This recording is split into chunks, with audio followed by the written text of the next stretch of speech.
Hollywood loves a psychopath, however the ones we see on the silver screen rarely have anything in common with real killers. They're often portrayed as highly intelligent, calculating characters.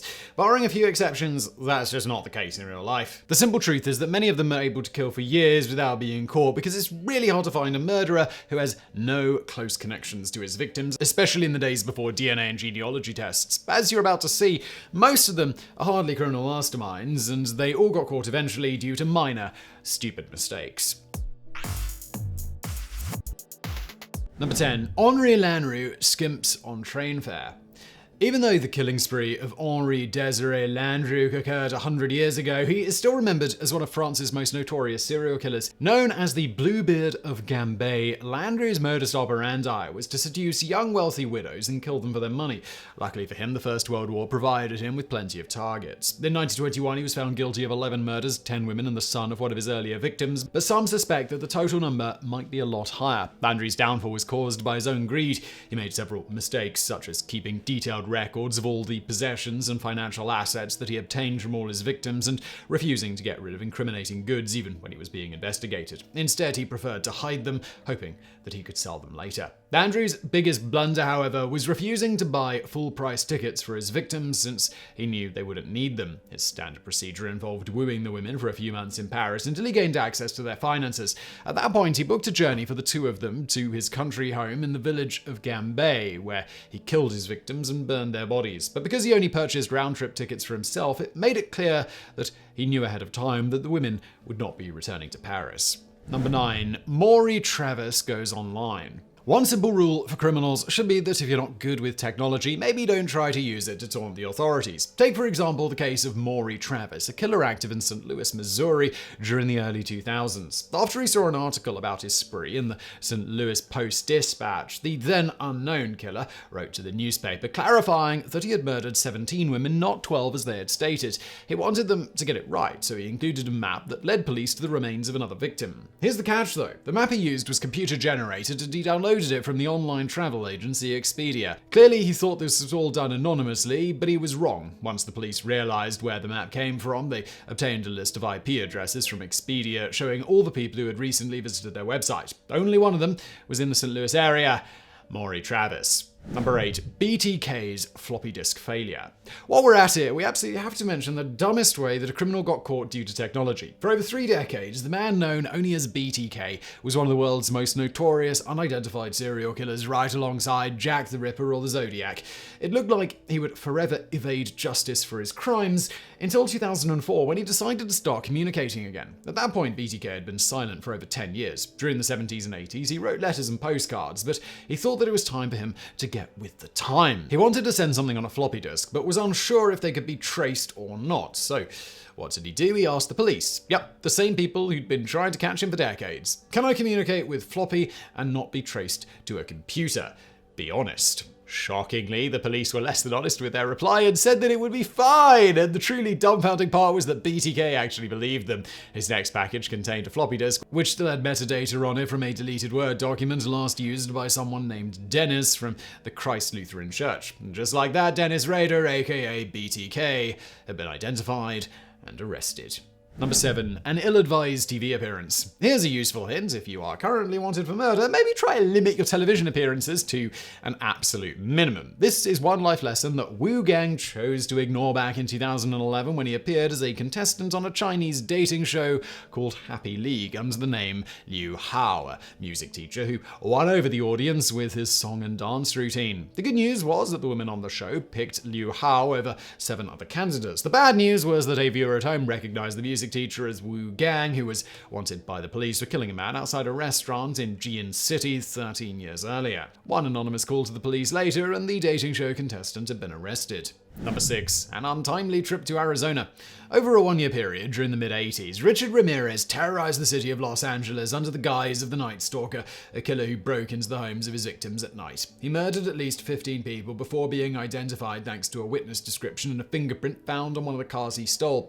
Therefore, on August 31st, 1985, all newspapers and TV stations in the city published the name and face of Richard Ramirez, turning him into the most notorious person in Los Angeles. Ramirez himself was blissfully totally unaware of this. He had taken the bus to Arizona the previous day to visit his brother in Tucson. When he didn't find him there, Ramirez boarded another bus and returned to LA on the morning of August the 31st, just hours after his face had been plastered all over the city. He got out of the bus and casually walked past members of the task force assigned to catch him. They didn't spot him because they were busy monitoring all outgoing buses. Nobody thought the Night Stalker would actually come back to Los Angeles when he was the most wanted man in the city. Ramirez finally realized he had been discovered when he stopped at a liquor store and saw his face on the cover of a magazine. Just moments later, a patron recognized him and screamed. Ramirez ran away in a panic and tried to steal a car, but the locals soon descended upon him. When police arrived to arrest the Night Stalker, they probably saved his life from the angry mob. Number 5. Murder weapon in a McDonald's bag. The murder weapon can often serve as a key piece of evidence that can secure an arrest and a conviction, which is why criminals usually try to dispose of it carefully. Of course, that's not always the case, as we found out back in late 2017. There had been 4 murders in the Seminole Heights neighborhood of Tampa, Florida. The victims seemed to be selected at random, but they were all shot with the same gun. Therefore, find the gun, and you find the killer. We move on to a Tampa police officer who was having lunch at a McDonald's when they were approached by one of the employees with a strange story to tell. They said that one of their colleagues, Howell Donaldson III, had handed them a paper bag and asked them to bury it somewhere where nobody would find it because they had to leave the state. He also made them promise not to look inside the bag, but of course they did, and inside they found a gun, a .40 caliber Glock loaded with SIG brand Smith & Wesson ammunition. This was very much the murder weapon. From that point on, the case was fairly straightforward. The gun was matched to casings found at the crime scenes, and Howell Donaldson was arrested and is currently awaiting trial. Number 4. The urge to confess. Here's another helpful hint. If you're the kind of person with skeletons in their closet, maybe don't appear in a documentary about them. And if you do, definitely don't admit to your crimes while you're being recorded. New York real estate mogul Robert Durst did the exact opposite when he starred in a 2015 miniseries titled The Jinx about some unsolved deaths in his life. First, his wife, who disappeared in 1982, then his close friend Susan Berman, who was shot execution style in 2000, and finally his neighbor, who was killed and dismembered in 2001. As far as the third one was concerned, Durst actually admitted to it back in 2003, but claimed self-defense and was only found guilty of evidence tampering. The other 2, however, remained unsolved, and because Durst had always been suspected, he thought he would take part in the documentary and finally clear the air. Which he did, just not in the way he expected. During a bathroom break, Durst forgot that he had a live mic on, and while rambling in front of the bathroom mirror, he admitted to killing them all. This became the gotcha moment of the documentary, and unsurprisingly, official charges came after it aired. Durst tried to claim that he was high on meth as a defense, but it didn't work, and he was found guilty of first-degree murder. Number 3. Name and address, please.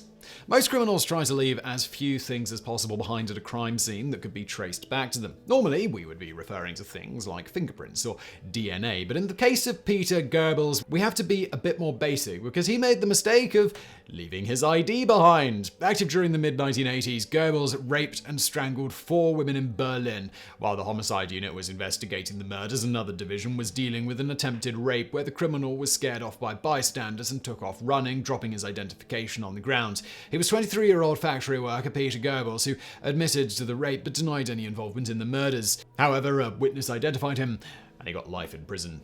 Number 2. A Barbershop Blunder. Earl Nelson is one of the most ruthless killers that you've probably never heard of. Convicted and executed in 1928 of 22 murders, he was suspected in several other slayings and may have been North America's most prolific killer of the early 20th century.